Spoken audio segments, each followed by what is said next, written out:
woke up to this beautiful frozen snow. We're so excited. Here comes a puppy. Snow dog. Ooh. Looking beautiful. Alright, so it is now the next day from when we made pizza and all of that, and I am making some buttermilk style pancakes for the family. It snowed, so we're all really excited. So I was thinking about doing like 3 smaller ones for the boys to look like a snowman and with like chocolate chip eyes and that type of thing. So I'll show you if I do that. But I wanted to also pop on here and show you guys how I translate recipes. So I have noticed finding a recipe online, if to be vegan, it's always gluten-free, which this one I am making gluten-free, so that's not a big deal, but a lot of times I don't want it to be gluten-free. Or it just turns out kind of funky, more funkier than you would typically use that recipe. So like if you're making biscuits and you use a traditional recipe and kind of swap out some of the ingredients for vegan ingredients, sometimes it tends to taste better in my opinion. So I'm going to show you guys how to translate a recipe. So how to make it from a standard recipe you might find on Pinterest is where I found this one, to a vegan version. Sorry, that's my dryer. So this recipe is for, let me go run up to the top real quick.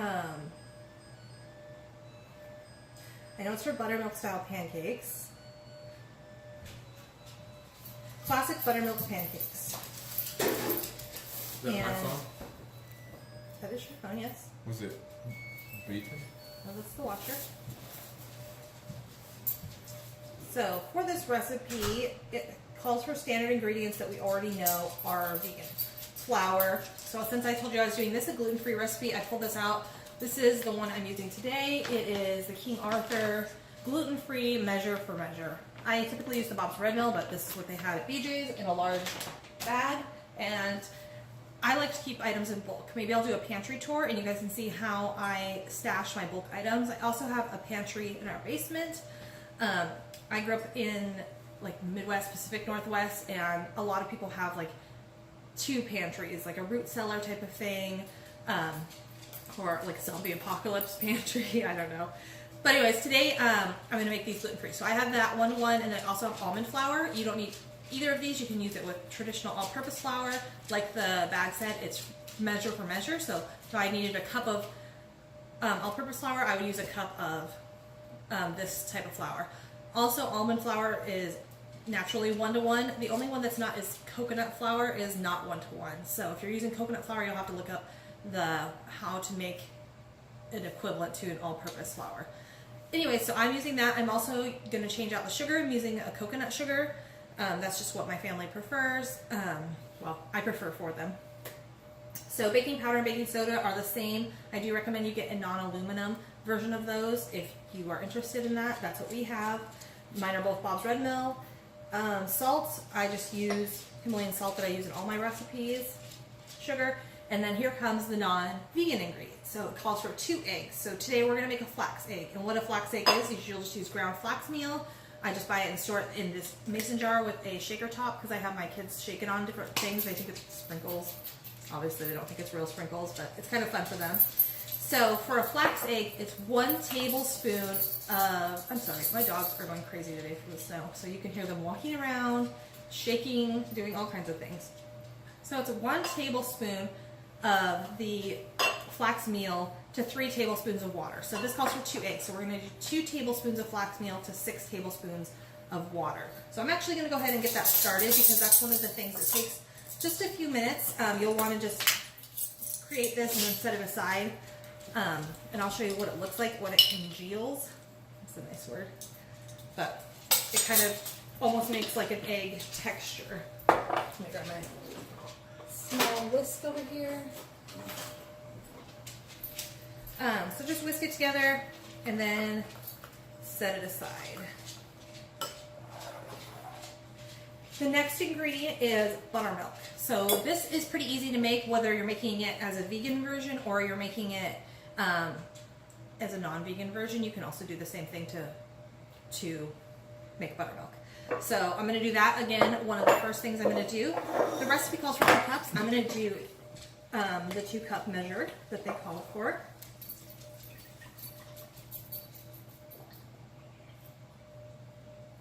And then with that 2 cups, you're going to use an acid to sour the milk. Today I'm going to use apple cider vinegar. A lot of times I like to use lemon juice, just because it gives it a little less of a harsh taste. But I also like using apple cider vinegar too, because it creates more of a rise to your pancake when incorporated with baking soda. So that is, if the recipe calls for baking soda, I like to use the apple cider vinegar. Oh, here it is. So you want to do about a teaspoon, or maybe a little bit, like a teaspoon and a half for every 2 cups, or for every cup. So I put 3 teaspoons in. I'm going to use the same whisk. Just kind of mix it around. Actually, you know what? I'm going to do 1 more teaspoon. So about 2 teaspoons for every cup of milk. Today I'm using the So Delicious organic coconut milk. That's one of our favorites. My husband actually really likes the Trader Joe's milk, but this is what we have on hand now. So then you're going to set that aside also to sour. It doesn't take long for it to sour, so about the same time it'll take for the egg to do its thing, the vegan egg. Then the next ingredient is 4 tablespoons of butter. You can use a vegan butter, that works great. I'm using coconut oil today, and then I'm also going to use some applesauce too. So I'll use half coconut oil and half applesauce. The applesauce just kind of keeps it moist, just like what the coconut oil is doing. So I like to use both. It kind of cuts down on the fat a little bit. Hold on just a second, I need to search my fridge really quick. Okay, sorry, so many distractions. Next is a 1/4 cup of granulated sugar. I use the same amount. You can use maple syrup if you want, or traditional sugar. Obviously, if you're vegan, you want to make sure that it's vegan. All organic sugars are vegan, so that is nice. The reason why some sugars are not vegan is because they are filtered through bone char, so just ground up burnt bones to make it white. Purify it, I have no idea. So if you're not vegan, it doesn't matter to you. If you are vegan, that's something to consider, is buying an organic sugar, which is what we buy, and then we just use coconut sugar sometimes also. So the next ingredient, I'm just going to grab a whisk and kind of, actually, you know what, I'm going to grab a spoon. I've been using a whisk lately, and usually the pancakes are a little more dense, so it's easier to use a spoon. I just like to stir up all the ingredients, just so when I add the wet ingredients, it makes it a little easier to combine everything together. So the next, the eggs are pretty much there. I'll come over there and show you guys what that looks like. Oh, you can't really see it. So it's a little less soupy, it's just a little more. Okay, I'm gonna run and take care of the dog. Okay, so I'm using the Vermont Village organic unsweetened applesauce. You can use whatever you want, whatever you have on hand. So I'll use both of these. So it calls for 4 tablespoons of butter. You can also use vegan butter. That's up to you. Sometimes I do, sometimes I don't. So I'm going to use this organic virgin coconut oil I got from Trader Joe's. I actually got it from Costco, and I refill my container. And then the organic applesauce. So, all right, so we're going to jump into the recipe now. It calls for 2 cups of all-purpose flour. So what I'm going to do, this is just the ratios I like. Again, you can just use all-purpose flour. It's not a big deal. I like to use 1.5 cups of the 1-to-1 ratio flour. So this is a 1/2 cup. So I need 3 of these.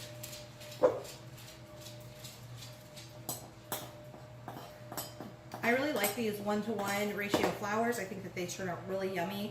A very similar consistency. When it comes to something like pancakes or waffles, for us, we don't mind if it's gluten-free or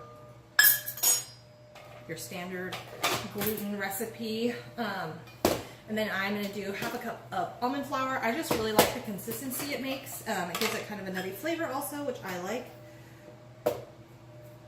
I was going to double this recipe and I forgot, so I want to make these, and they're perfect for the freezer. I love making extra whenever I'm making them, and then putting them in the freezer for later in the week and just popping them in the toaster. It makes a lot of sense for our family, and it works out really well for us. But that's for another time. So then the next ingredient is 2 teaspoons of baking powder.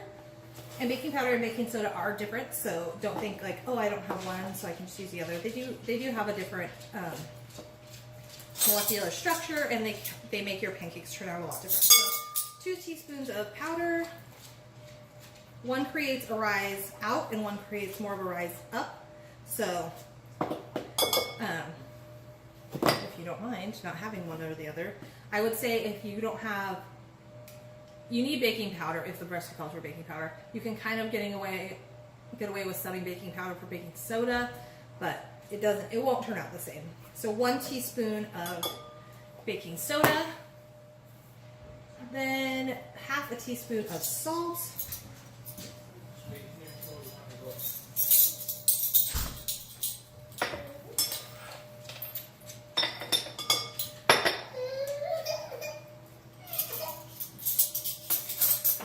baby, so I'm gonna go help him and I'll be right back.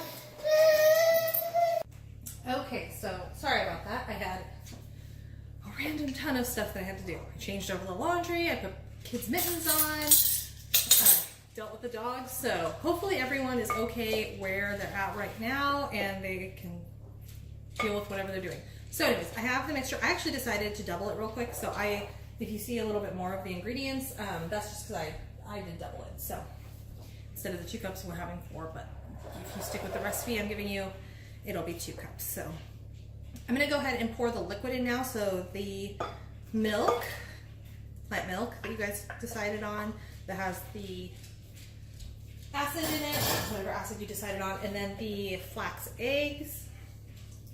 Just pour everything right in, and then I'm gonna mix it in until it's all incorporated. And then I'll add the oil and the applesauce. I find that if you add it in the beginning, it kind of clumps up in little places. You get little pockets of oil that aren't really incorporated, and obviously you probably aren't going to want that. We can have, I would say we had pancakes a good amount when I was growing up. Not too much, but so also I'm gonna let you guys know it'll bubble up a little bit because of the acid, so I used vinegar and the baking soda. So it's bubbling up a little bit. I switched to a whisk. It was a lot easier. But for breakfast we had cereal a lot. I would say my mom was a good cook, so she made us all kinds of good different breakfast stuff. We ate a lot of eggs, just your standard American diet. And she would make a homemade like baked good every week, so sometimes we'd have that, like blueberry buckle or whatever it might be. So we usually had some fresh fruit also when I was growing up, and like pancakes every once in a while. We didn't really ever have waffles.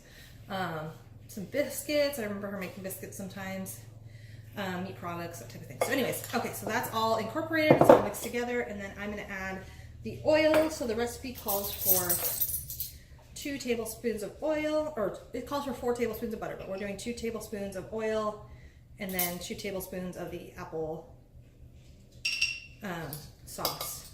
So I'm doubling, so I'm gonna add 4. You can also just do 4 tablespoons of oil or 4 tablespoons of applesauce if you want to not put the oil in. I know a lot of people watch their oil consumption, so that's fine. Once you did that, I'm just gonna go ahead and stir that in so it doesn't start solidifying because the milk was cold, so coconut oil tends to solidify when it gets cold, as you may or may not know. So just mix that in, set that aside. I'm gonna use the same measuring spoon. You can wipe yours off if you get freaked out about that. I don't, so there's 2. So if you're sticking with the recipe, you're done there. I'm double the recipe, so I'm gonna add a couple more in. So yeah, so what kind of things did you guys eat when you were like kids growing up?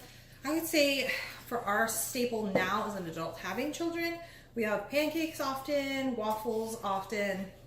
I would say we have cereal maybe once every 2 weeks. We don't have cereal that often. We have plant-based yogurt sometimes, maybe once a week.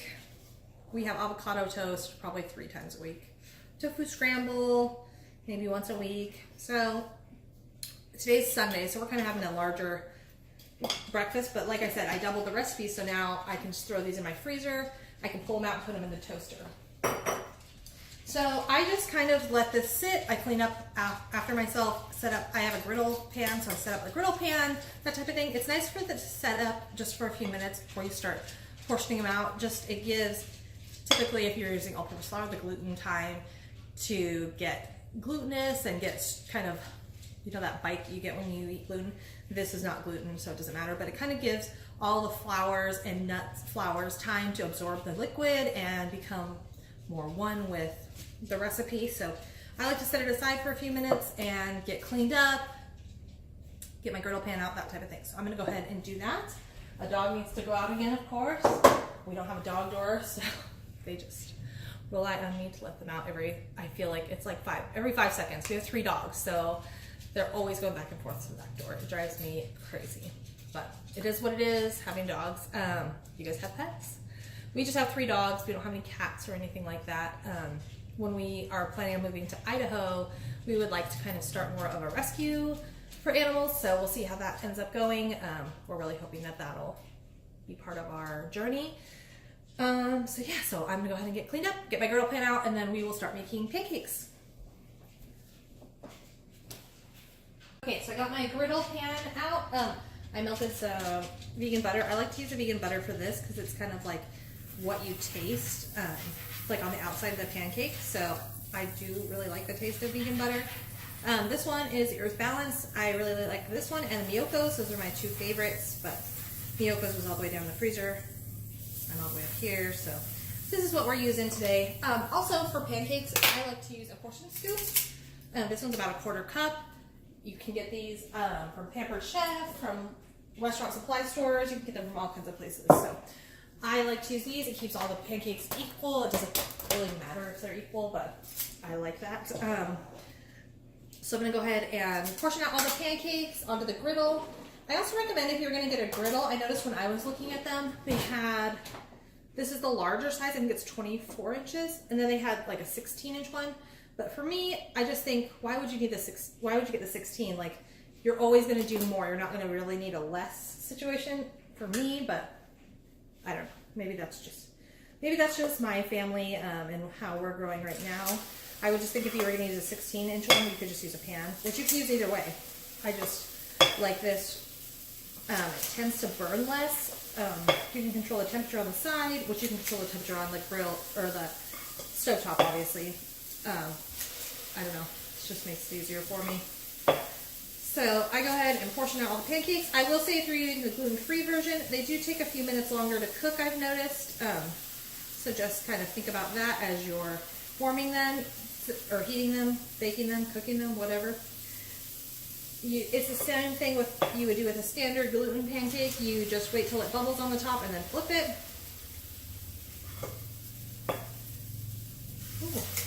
It's nice too. You can put some cinnamon in here. This recipe didn't call for vanilla, but I would typically put vanilla in mine. I did it this time, but it's not a huge deal. I'm gonna grab my cooling rack. I also have this nice cooling rack that you, like I said, I think you might be able to get these at Michael's. I don't know. I got it at a restaurant warehouse store. But you just flip them onto that, and then they can get cool and kind of stay crispy, because I know once you put them on like a platter or anything, they get kind of soggy. All pancakes do, just from the steam that they get when they are hot. So yeah, so I'm just going to wait for these to get bubbly on the top. I'm going to flip them and then cool them, and we should be ready to eat. I still have plenty of batter, so I'll make another round. I think that that'll give me about what the standard recipe is, and then since I doubled it, I'll have twice as many. I'll show you guys where I save them. I just put them in the freezer. If you have room, I just use a standard half sheet pan, pop them in the freezer. I have silicone mats, so I layer those up. I try not to use too much like parchment paper and things, like one-use things. I also have stasher bags. So if you guys don't have these, they're amazing. They do sell them at Target, or you can get them on stasher.com. But I skim in these stasher bags, pull them out, pop them in the toaster, and boom, breakfast all through the week. So it's perfect for that. Sometimes, if I'm being lazy or I just want something easy for my son for lunch, I'll make him a peanut butter and jelly sandwich on these, and he kind of thinks it's fun to have peanut butter and jelly on pancakes for lunch. whatever, you know, it's easy for me, so it's perfect for him. They do have a little more protein since we did put the almond meal in instead of the traditional 1-to-1 flour. So if you are thinking about that, you could use all, I don't know if you could use all almond flour. I don't know how well that would turn out, but something to think about, something to, if you're concerned about having too much protein or too little protein, that might boost it up a little bit. I'm going to bring you guys in and show you the bubbles that are forming on the tops. So these are the bubbles I'm talking about. It's just like the air escaping from the pancake. So that means you know it's time to flip, and you have a beautiful golden brown, golden colored pancake. So I'm going to go ahead and flip all these and get them on cooling. Okay, so I'm trying to figure out what else we should have for breakfast. My boys are going to have some of the vegan sausage from Whole Foods. I don't really like those, so I won't be having any of those, but I think I'm going to make this container of spinach. I know that in my haul, I bought 2 of these. We've already went through 2. Yesterday we went back to Costco and I got another one. So I'm going to cook up this whole thing with just some of the roasted garlic I made last week in my food prep. I didn't show that, but I made some roasted garlic, and I just keep it in the fridge in a mason jar. So I think I'm going to make the spinach with that, but we pretty much did eat all of the veggies from that haul pretty quickly. I mean, we just eat a lot of veggies. Like one box is a portion for us because it wilts down a lot, and like 1 container of asparagus from Costco is a portion for us. We just have some large eaters in our family. My older son, he eats a lot, so it is always a little crazy for me. Like the other day we had some soft or crunchy tacos, and he had 6 of them. So he eats a lot, so we have to go shopping a lot. It's just part of having growing kids, I guess. So I'm going to cook up this and then top it with some roasted garlic, the pancakes, and then the veggie sausages for the boys. They are working hard. I'll show you guys what they're doing outside. Super fun. So I hear them coming back. They are plowing the driveway. So we had this is our driveway. It's a little long. It's not super long, but we, I guess, decided when we moved here to get a plow. So they are plowing the snow in the driveway. I thought I heard them coming back. That's the fridge that kicked on out here. Oh, there they are. So they are working hard. It's all 3 of them on the 4-wheeler. If you can see them. Kind of crazy. But they're enjoying their morning doing that, and I'm sure they'll take good naps this afternoon and be hungry. So I wanted to show you guys what I do for their snow gear. You probably haven't seen one of these since the summer if you are in a wintry area, but it's just a like hang dry type of thing. Hold on. For clothes, and I take a clothespin and I can clothespin their gloves together and then kind of have them straddling the bar, and then everyone gets a rung, and at the bottom there's a vent, so it can kind of, I might put a towel under there for it to drip. They're not that wet, but it'll make their clothes all warm. It's by the window, so any heat that comes in from the sun can warm up their little outfits and get them dry for when we go out again in the next couple of hours. Did you have fun outside with Daddy? Huh? Did you have fun? You had fun. Look at all this stuff, you guys. Oh my goodness. For the littlest boy, he's having pancake with nut butter, the Nutso nut butter that I get at Costco, and a little bit of maple syrup, and some kiwi, strawberry, and spinach. Yum! You like? Yeah, it's yum. Okay, so here's how I freeze the pancakes. I just put this whole thing in the freezer, and then I put them in those stasher bags. I put them in for maybe a couple hours and then pull them out. I have 19 pancakes left. We ate 12 for breakfast. I ate 2. Both the boys ate 2, and then I guess maybe my older son ate 3. And then my husband ate 5 or 6. So that was a large breakfast for some of us, but they've been working hard. So I'm going to go ahead and throw these in the freezer.